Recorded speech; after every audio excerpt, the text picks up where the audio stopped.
host them and for them to have the opportunity to speak about the amazing seems too brief a word, but the amazing and heartwarming work that they are doing basically at a grassroots level.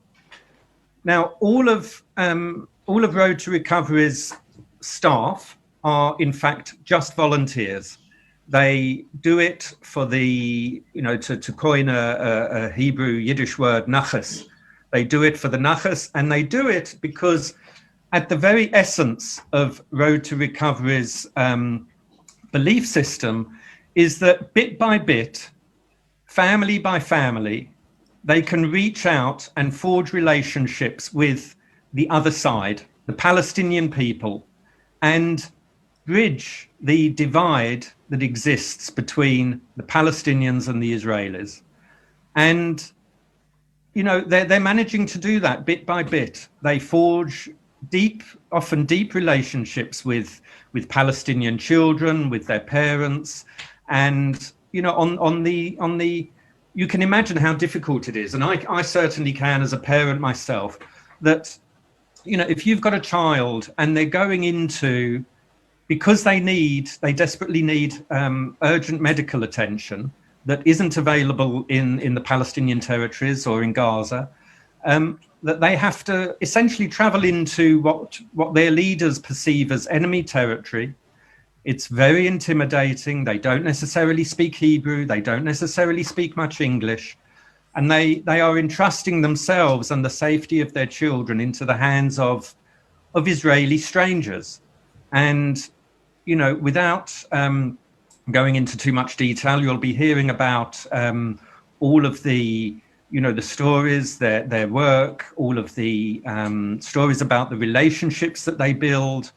And just I hope that you'll all agree that this for us is a very heartwarming NGO. So I think, as I said, on behalf of the WZO here in the UK and the ZF, we'd also like to just, before I hand over to Alona Abt, that we give a shout out, a thanks to Danny Raver, who helped to bring Derekh Lahachlama to us. So thank you, Danny. I can see that you've joined us this evening, and I know that some of Alona's family and friends, and forgive me, Johnny, I think you mentioned that you also have family here, yes, but some of them are joining us this evening. So welcome, everyone. Without further ado, I will just ask that you all turn off your videos and that you all mute yourself, so that we can focus in on the speakers, and that they don't have any distractions, for everyone else as they're speaking. So if you can all turn off your videos, that will be much appreciated. Please don't take it personally. We just find that this is the best way to operate these webinars. It helps keep people focused on the speakers rather than all of us who are in attendance. So if you can work with us on that, that's much appreciated. And without further ado, I hand you over to Derekh Lahachlama, Road to Recovery's Alona Abt. Thank you. Toda rabba. Good evening to you all. I'm very excited to be talking on behalf of Derekh Lahachlama. My colleagues are here with me, and we'll all be available for questions after. This is a special event for me because I myself, although I'm a Sabra and my life is rooted here in Israel, I'm a daughter of immigrants, and my mother made Aliyah from London. And so it's a very special feeling to be talking to you and knowing that among you are friends of her Kvutzat Aliyah. I'll be happy to start by sharing a very short clip, a video clip, and I'll be happy if Dima can press the play button for us.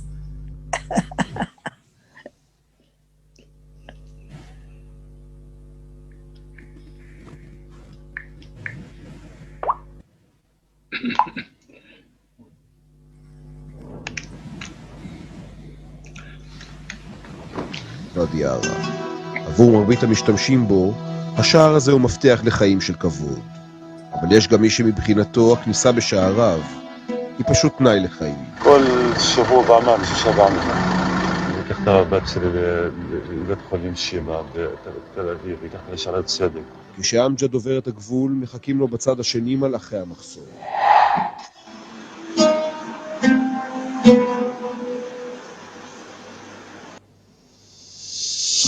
השנים האחרונות, המושב האחורי הזה כבר ידע לא מעט דרמות. ואז החליט יובל רוט להקדיש את חייו להסעת חולים פלסטינאים לטיפולים רפואיים בישראל. זה לא היה תולדה של איזו חשיבה מושכלת, אני רוצה להקים ארגון כזה. זה היה פשוט ענות הפנייה של חבר פלסטיני מהפורום שלנו. פורום שנקרא פורום משפחות שכולות, ישראלי פלסטיני. שביקש ממני להסיע את אחיו לרמב"ם. לקחתי אותו לרמב"ם, ומפה בעצם זה התחיל להתגלגל. כשראיתי שאני לא עומד בהיקף, התחלתי לבקש עזרה בהתחלה מהמעגלים הקרובים אליי. וכשראיתי שאנחנו רק לא משתלטים על ההיקף, אז פנינו לעולם, לקיבוץ חצרים, לכל הכיוונים. וככה התחילה לגבש קבוצה של מתנדבים. אני בכלל לא רואה בפעילות הזאת פעילות פוליטית.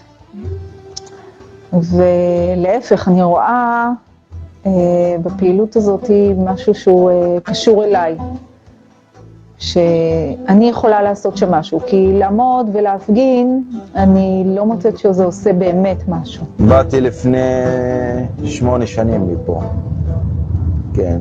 רציתי שיש להם מחלת תלסמיה בדם. הכרתי יובל לפני 4 שנים. הייתי מביא אוטו לבד, הייתי משלם לו אוטו 500 שקל. למה שהוא צריך להיות, יישאר איתי ומחזיר אותי. אני חושב שמכל האוכלוסיות המוחלשות, אלה המוחלשים ביותר, ואם יש מקום לעורר זיק תקווה, אז את הרסיס הזה אפשר לזרוע גם כאן.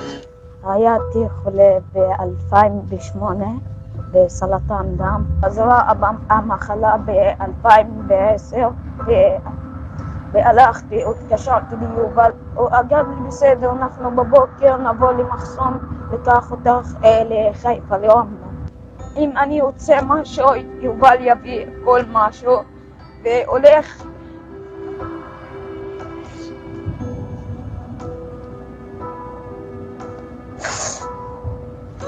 והיה היום קשה שלי, זה בין הסרטן הזה.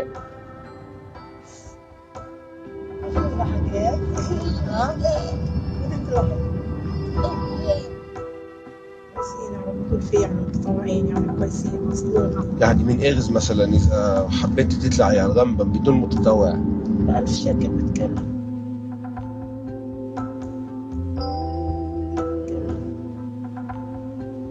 המפגש האינטימי הזה שנוצר בהסעות, אני קורא לזה איזה אפשרות לעשות שלום קטן של שעה. פשוט אתה שעה נמצא עם בן אדם, עושה שלום קטן, השלום הקטן הזה רק אחרי זה מהדהד, אחרי שהוא יוצא מהאוטו לתוך הזה, וזה מקרין בצד השני, אני יכול להגיד בוודאות.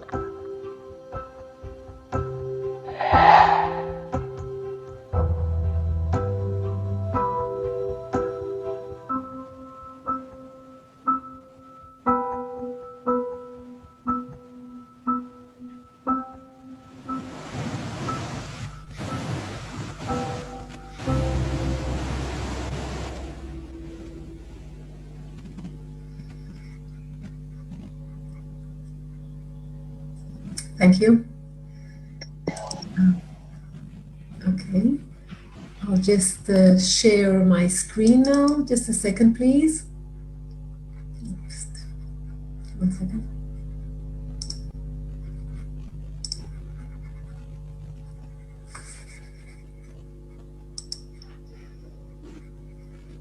Oops. Excuse me a second. 1 minute.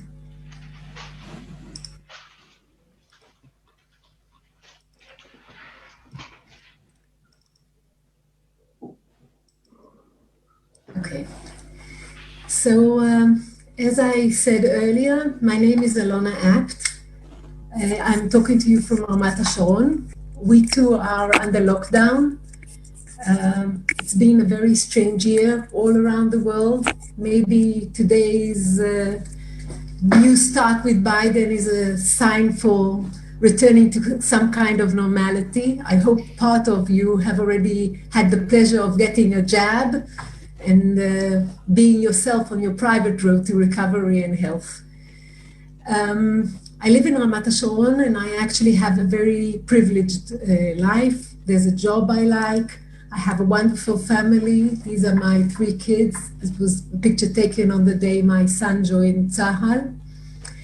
But we live in a very volatile neighborhood, and I have a fear for the threat of human rights and democracy, and the constant dealing with the very violent kind of life that we live in. And I felt that it's time to stop moaning and just hoping that someone else will deal with the situation. And I was looking for something that I can do. And I'm very happy that I got to know Road to Recovery because it gives me the opportunity to feel that there's something that as an individual I can do in order to bring on the light. What we do is very simple. We drive Palestinians who have who need life-saving treatments in Israel from border checkpoints around Israel to different hospitals in Israel. Most of our patients, the patients that we take are children. They all have life-threatening diseases. This means that some of them may need many treatments. Lately, we've had one child that needs nearly a daily trip from the West Bank into Israel. These are people that they don't have the appropriate treatment they need in the Palestinian Authority. And there is an agreement by which the Palestinian Authority pays hospitals in Israel for this treatment. But families that are dealing with so many problems, they also have severe economical difficulties. So many of them can't afford the transportation. It's not an organized place, the crossroad points, and some of them, if it was not for our help, we just wouldn't make it to the medical treatment. It's a very long day for a family that needs to come over. Even if the village is only a few kilometers from the crossing point, you have to be early in the morning. The child and parent may have to wake up at 4 or 5 o'clock in the morning in order to be there at 6 o'clock. And at 6 o'clock, once they cross over to the other side, one of our volunteers will be waiting for them. She's still talking. So this is just an example of one of the many volunteers that I'll be presenting some of them. This is just a sample of the very different people that are part of our organizations.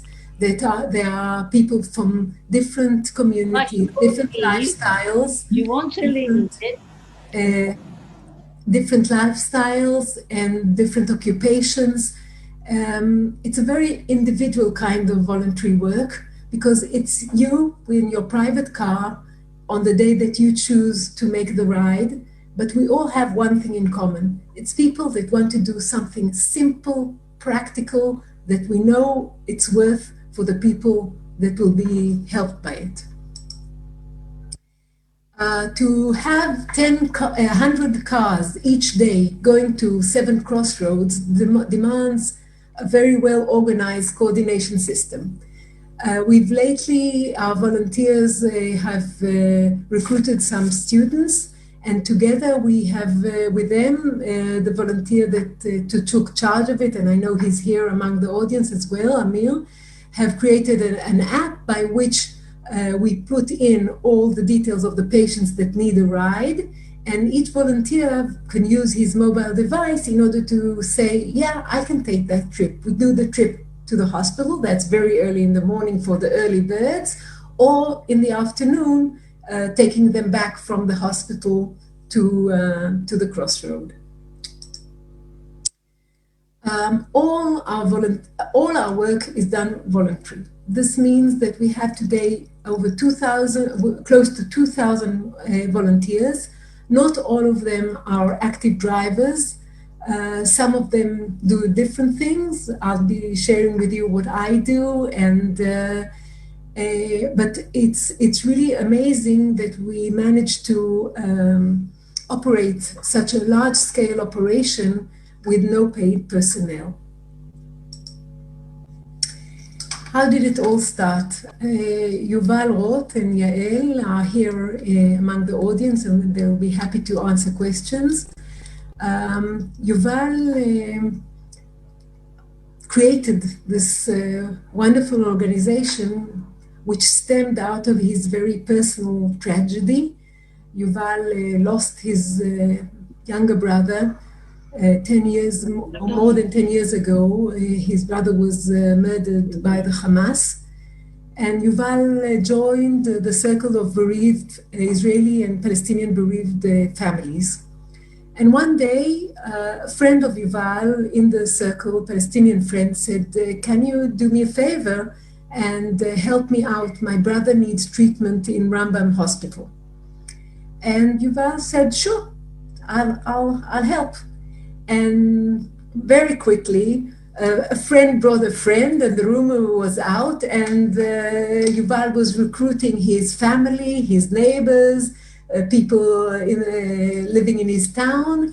And not long after, the manager of Leonard Cohen visited in Israel. And while they were talking, he took out his checkbook and wrote a check and said, this is for your organization. And Yuval said, but there is no organization. We're just a bunch of people working together to do this. And the manager gave him a hard look and said, well, get your organization up and running. And that's how it really started. And today, as I mentioned, it's a daily operation, nearly every day of the week, with 2,000 volunteers. Up to this year, we've been on a constant growth. We do 10,000 car trips a year. In each car, we usually have 2 patients, and each patient is permitted 1 escort. So that means that as a driver, I'm sitting in my private car with another 3 people at the back and a person next to me. So it's 20,000 patient rides per year. These are the charts are up to 2019, and 2020 was, of course, the pandemic year.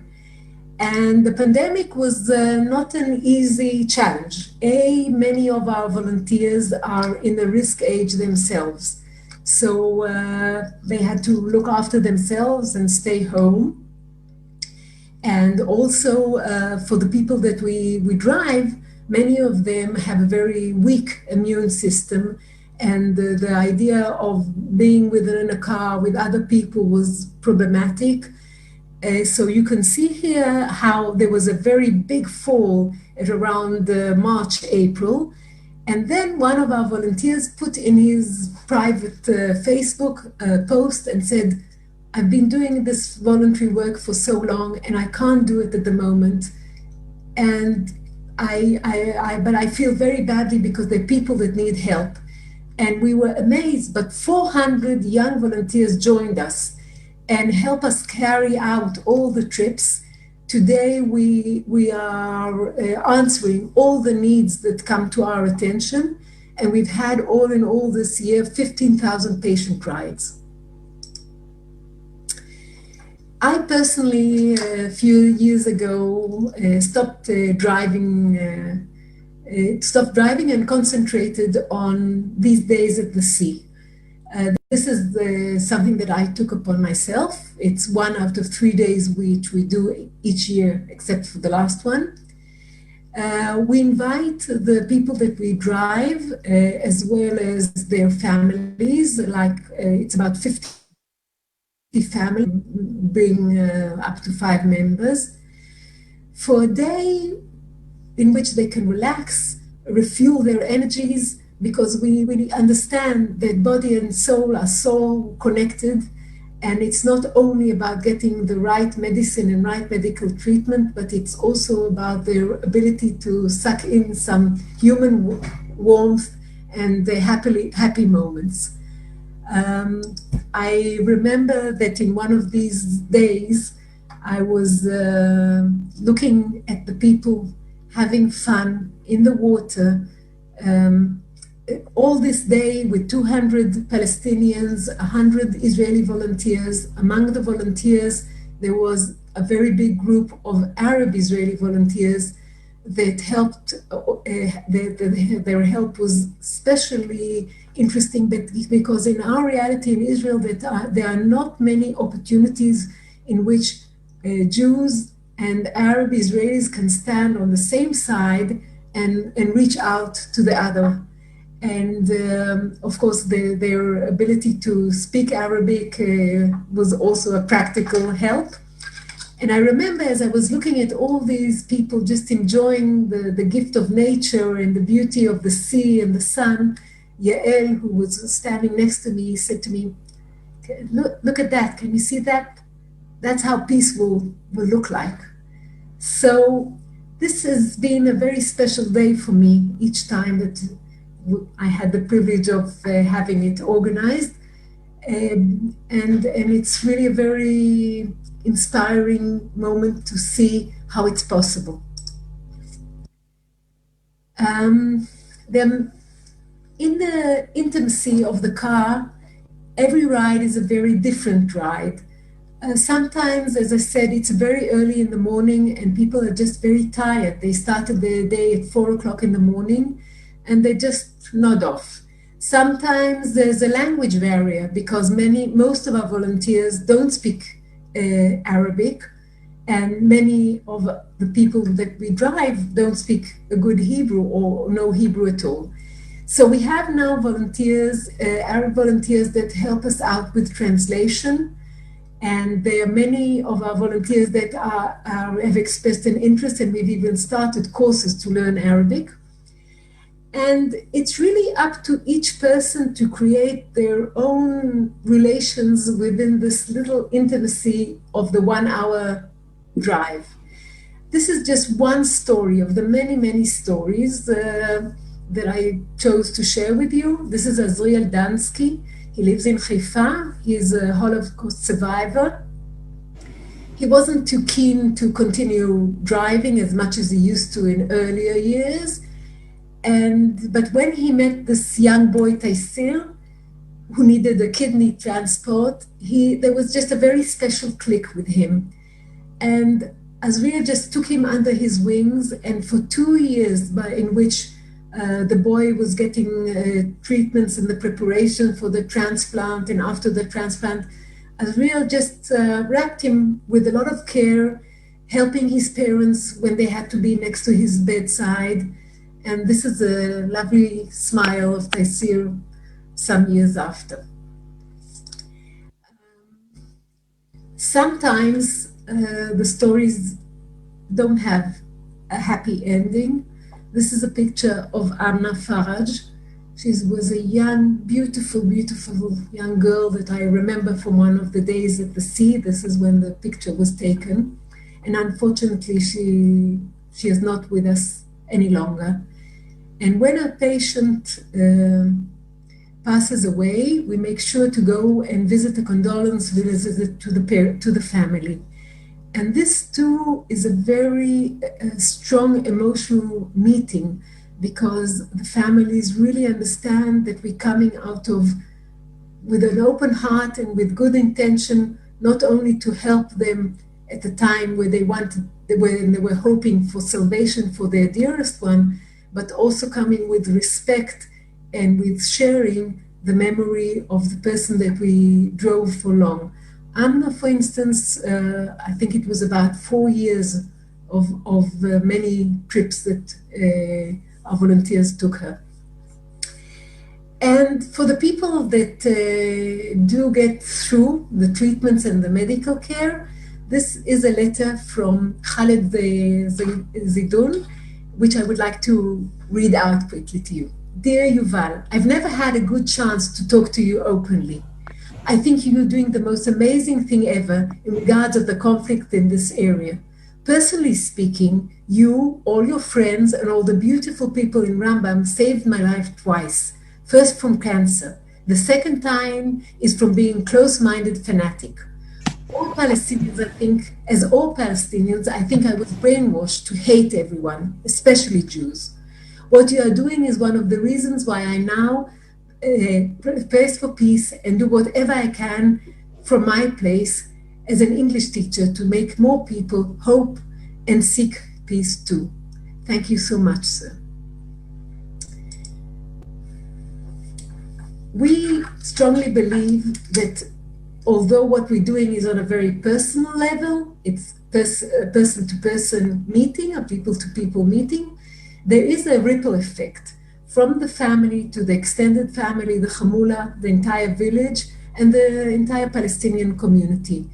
And we believe that except for expressing our human basic feelings and compassion, we really feel this is a way to create deeper connections with our neighbors. Yearly, we have over 40,000 people-to-people meeting. This is an incredible number in the reality we live in, where there's total separation between Israelis and Palestinians. So we feel this is a very deep meeting on the individual level and a grand opportunity in the numbers that we're reaching. I've added here to the screen a letter that we recently got from Bassam Amal, which is the organization in Gaza that helps coordinate the Palestinian patients from the Palestinian side. This is a letter that they just not long ago, just expressing their thanks, especially in this year where COVID-19 made everyone aware of how health is important and how shaky life can be when you're not healthy, and especially there are all the additional barriers that Palestinians have, and that we Israelis feel that we can narrow part of them and make it easier for some of them. Thank you very much, and if there are any questions, we'll be very happy to answer. Wow, Alona, thank you for that insight. I mean, you know, I've been watching it as I'm sure I can speak for everyone else who's joined us tonight. It is inspirational, it's heartwarming, and amazing to hear that there's people from both sides, especially perhaps for us, even more so, you know, when you mentioned Gaza. And you showed that certificate or letter in your last slide from, sorry, I can't recall the name of the organization, but the facilitators in Gaza. To see such, you know, such expressions of appreciation from a, you know, from an area that in the international media is portrayed so mired in hatred and conflict. It's really eye-opening and heartwarming. So thank you very much for sharing that. We've had quite a few questions, and I noticed that some people have been answering them, but I'll still ask them to you so that it gives everyone who might not be engaged in the chat facility the opportunity to hear them. Just one that springs up in my mind is how, you know, you've cited some amazing statistics, something like 40,000 person-to-person contacts per year. That's, as you said, in the context of the conflict and the you know the general degree of separation between Israelis and Palestinians. That's an amazing statistic. How many people do you find that do you actually maintain long-term contact with some of these people? If so, how do you do it? Are there challenges in doing so? I'll give the short answer, and I'll be happy if Yuval will help me out with, because he knows all the stories of all the rides. Yuval is not only the founder of the organization, but he also rides himself nearly daily. The story of Azriel is just one story. I remember that on the first day at the sea that I organized, I remember one of the volunteers coming, and when he removed his shirt and removed his other clothes, I understood that he had an amputated leg.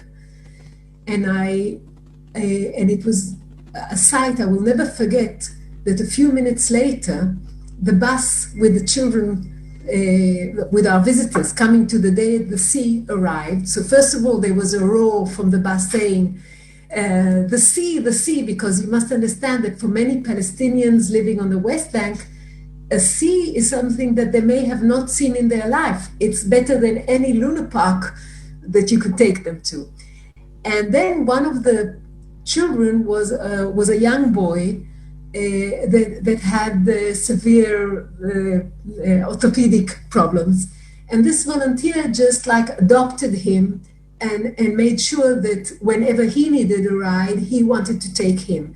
So some of our volunteers request, once there's a personal connection, they request to coordinate their rides with the patient rides.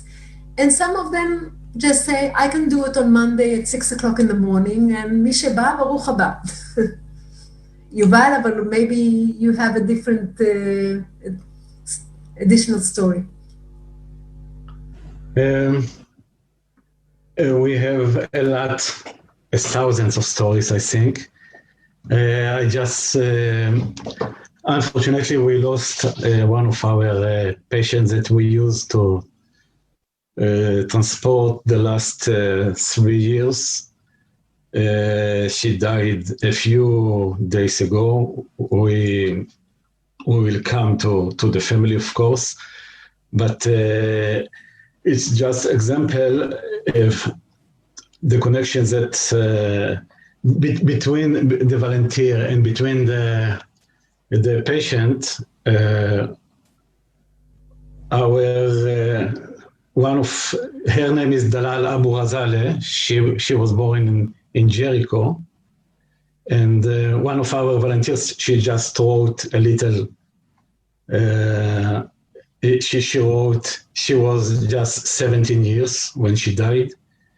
She was a beautiful and very talented girl. She spoke good English. I loved her, that's what she wrote. We planned to go together to see snow in Jerusalem, because she, in her life, Dalal, she haven't have a chance to see snow. We thought that what Bat Ami wrote, we thought that she will she will publish the book. Dalal will publish a book. Bat Ami prepare the kricha, the book, the book cover. Yeah, the book cover.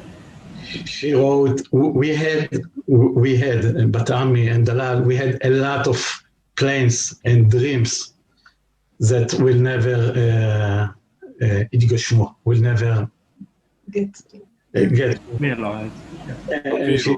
She wrote, I don't have a word to condole the family. It is a big loss and a big pain. Wow, that's heart-wrenching. I mean, beautiful, but heart-wrenching as well. May you rest in peace. If I may, just also to ask Yuval, can you share with us the story also from the other side, from the Palestinian side, of the, I'm sorry, I forgot the name of the young man that requested his brothers to continue after him with his car. Ayman. Yeah, one of... a story just to show that it's not only a one-sided relation, but also what the effect is on. We are talking about a guy, his name is Ayman Qasim from Jenin, that we used to take him again for a long time, long period. And he established a kind of a little organization in Jenin. He was inspired by our organization to transport patient around Jenin to the hospital in Jenin. And he said that this is what he learned from us. He was an amazing guy because he was very ill. Unfortunately, he died half a year before. And his tzava, Will.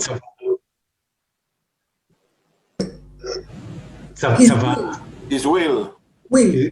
His will that after he will die, his family will continue to do it. And that's what happened today. And we support them in terms of just send them money for the gas, for the fuel. Amazing. Amazing. Thank you. We have a question here. To what extent does if in fact any at all, to what extent does the Palestinian Authority acknowledge these acts of humanity from and kindness from such an organization as yourselves? Is there, Johnny, maybe you can answer this one. Explain a little bit about if there is any acknowledgement, where it comes from. Does it come from an official source in the Palestinian Authority, for example? I can tell you that a few months ago, before the corona, we were invited to Ramallah, that is Palestinian territory, as guests of the authority, or of, I would say, a certain committee of the authority. And we were invited for lunch. We got lectures from different representatives there. We were even visiting the Yasser Arafat grave and museum.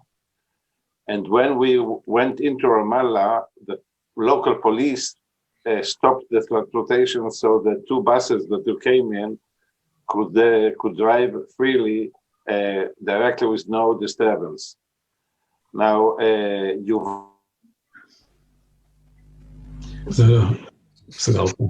Sorry, Johnny. Johnny, אתה סגור. Your mic. אתה סגור, Johnny. Was it closed all the time? No. Suddenly, okay, whatever. However, the two buses could travel freely, you mentioned. They could travel freely. We got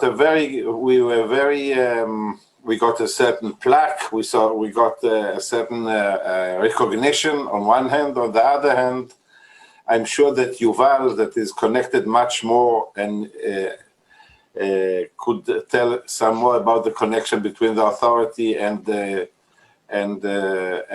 road to recovery. Okay, Yuval, can you explain a little bit more, perhaps? Also, the mayor of Jenin, it's a big area, invite all the volunteers of road recovery twice in the past. And again, each time they just want to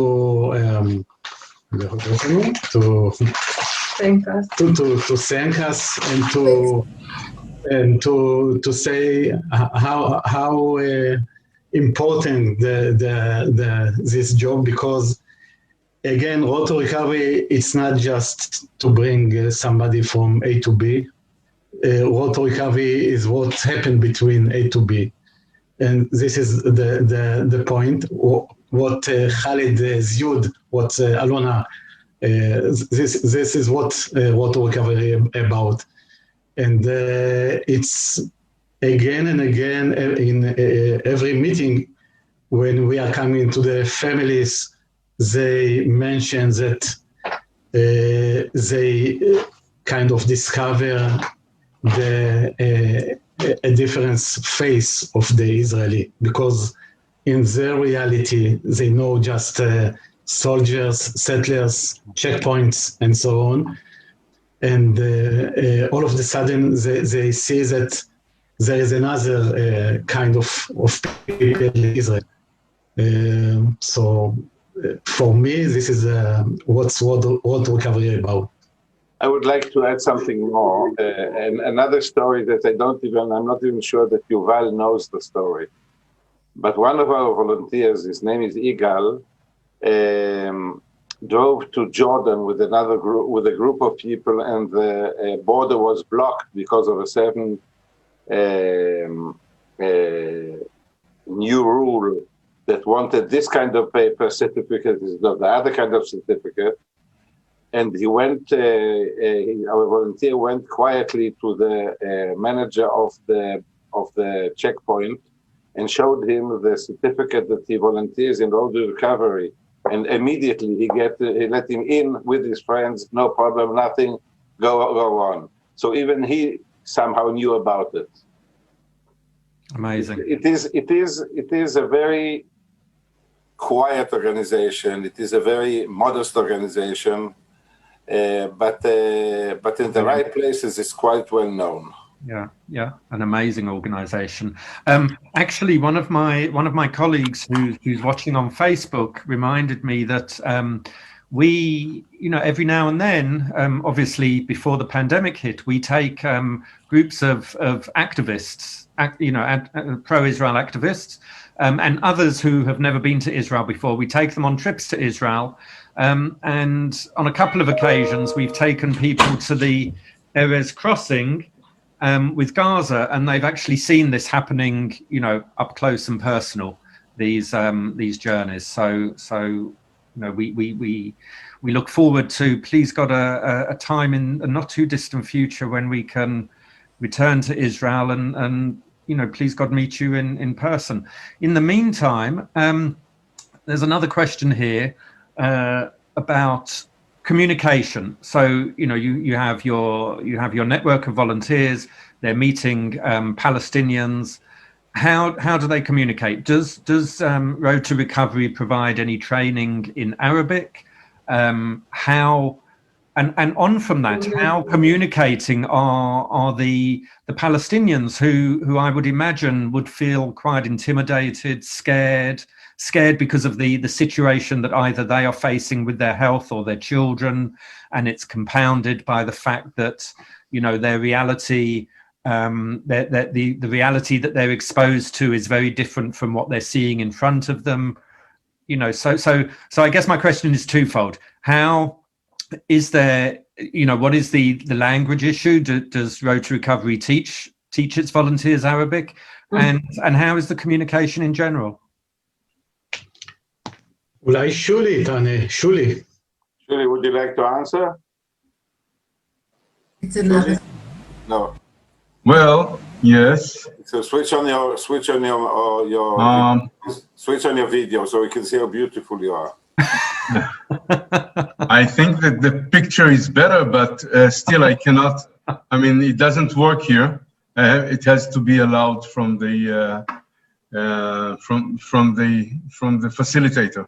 Anyway, yes, there are special courses led by my friend Eyal Ofek, mainly, right, Yuval? Mm-hmm. Eyal is an Arabic teacher, long time, and he's volunteering. He's practically a driver, a volunteer who drives patients every day or every so often, but he also teaches Arabic to the. I don't know how many. I assume that hundreds already passed through his courses, right, Yuval?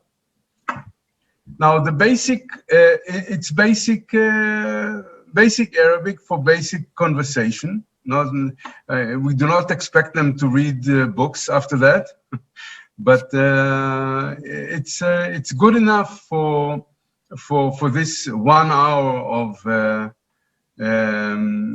small piece that Yuval mentioned. Amazing, amazing. And there's another question here, it's quite an interesting one. Who actually finances the medical treatment that the Palestinians are coming to receive? Let me answer. Okay, Johnny. Yes, I would like to answer that. The Palestinian authorities pay directly to the hospitals for the medical treatment. We do not get any kind of help, not from the Palestinian authorities, and not from the Israeli government or any kind of institution. We do get help from private people that donate. We do get help from some international funds. I would say that the majority of the collection comes from Israel. Only about 40% or 50% of the volunteers ask for a refund, for a petrol refund. The rest pay also for the petrol themselves. Means they don't only volunteer, they also spend the money that is for the drive, for the car, for the insurance, for everything else. However, we do need help from all the world, and but we are quite, I must say, we are quite successful in supplying our needs, but we always need some more, as everyone else. Yeah, thank you. That's I mean, truly, you're an organization of angels. It's quite amazing. I must say one more thing. I must say that surprisingly enough, every time I speak with somebody about a donation, I get a positive answer. It means not because I'm so talented, but because people understand the need and people react very nicely. Yeah, I'm sure. I'm very sure. We've got another question here. This is from Itzhak Sonnenschein, who's with the World Zionist Organization here in the UK. Can one of you, Alona or Yuval or Johnny, can one of you or Shuli describe a typical treatment, a typical day from your own perspective, a typical journey? What do you mean? We just started. That was our only ball. What? Game's over. Hello, sorry, there was someone was unmuted. Yeah, so if one of you could address that question. For me, a typical day for me, for example, tomorrow I will wake up at 4:30.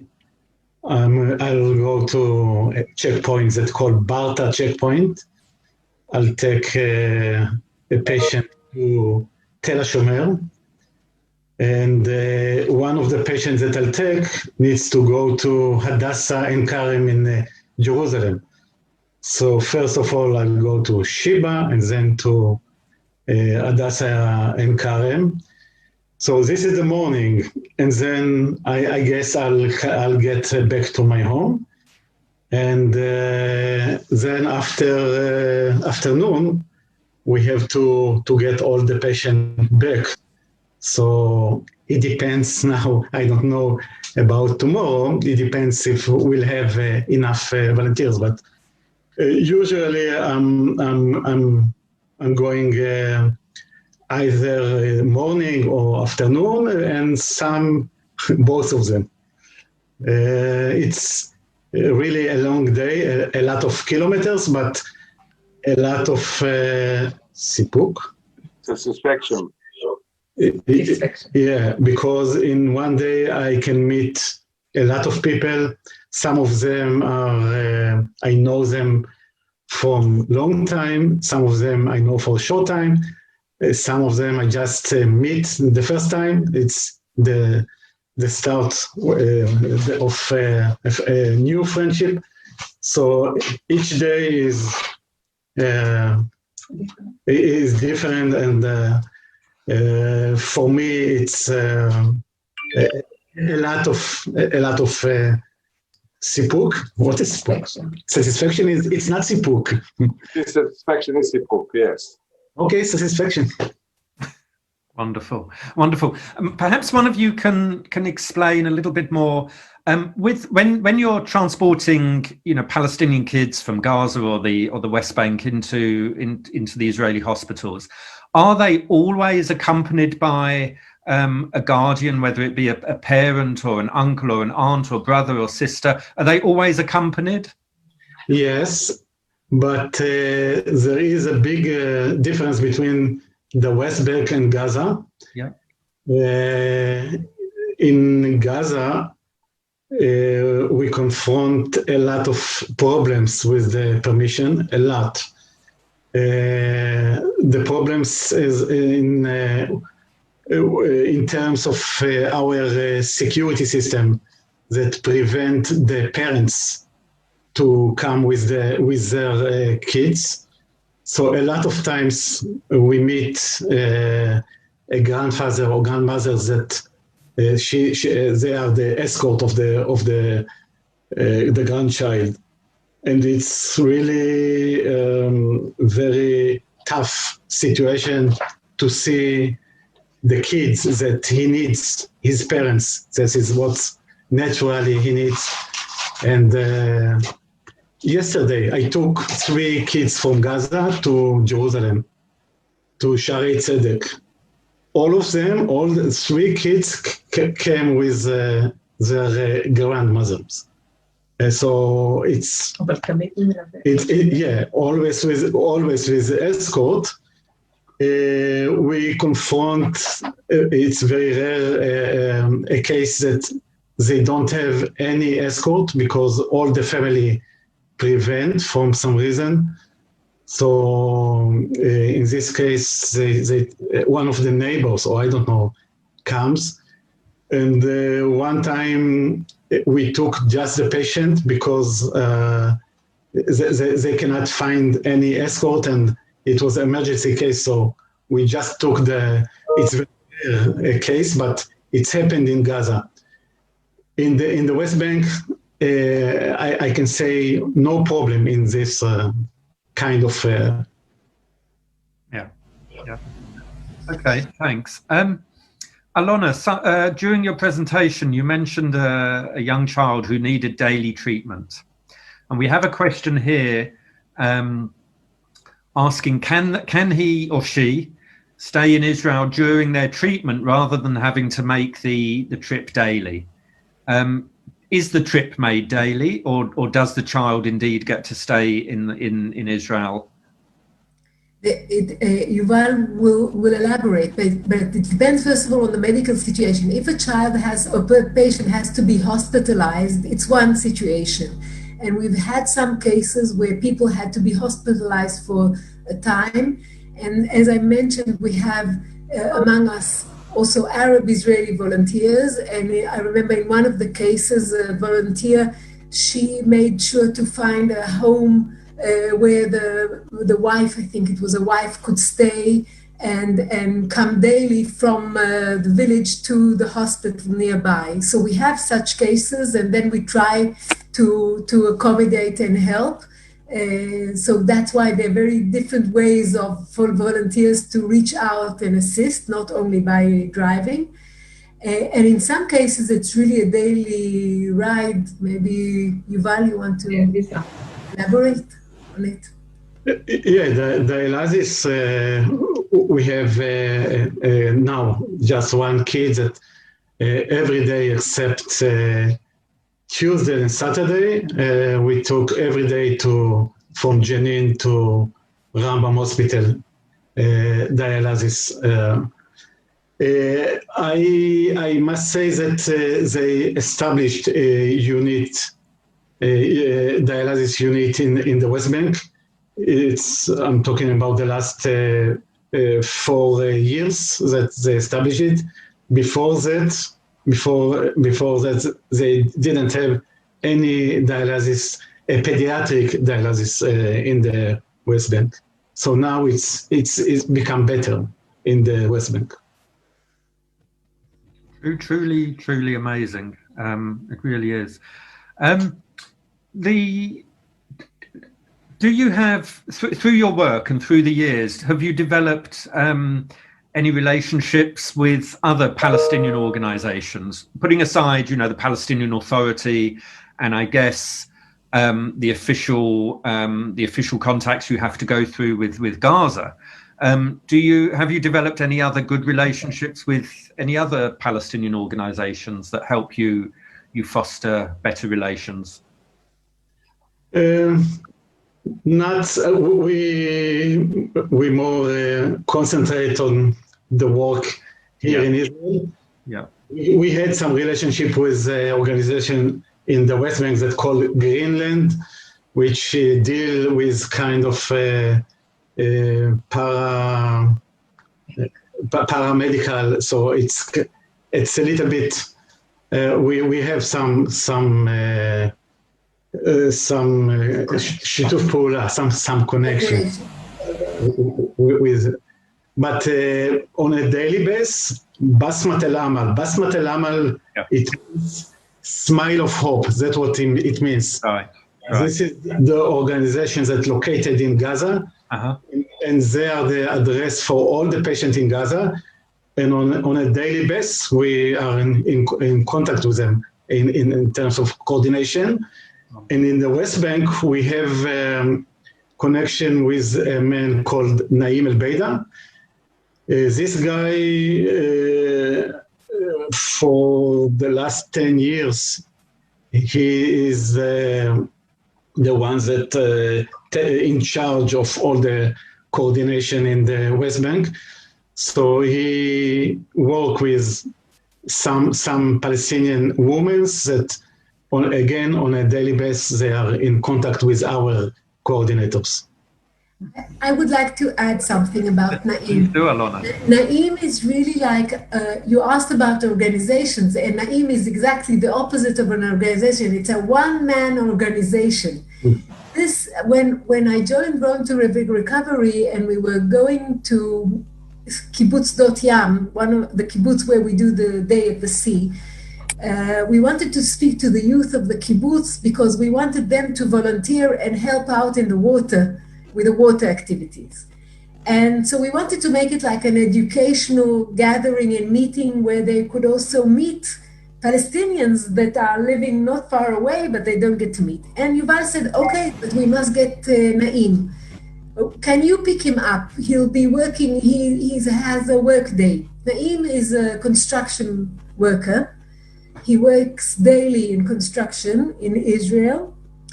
And I knew that this is how he gets his living.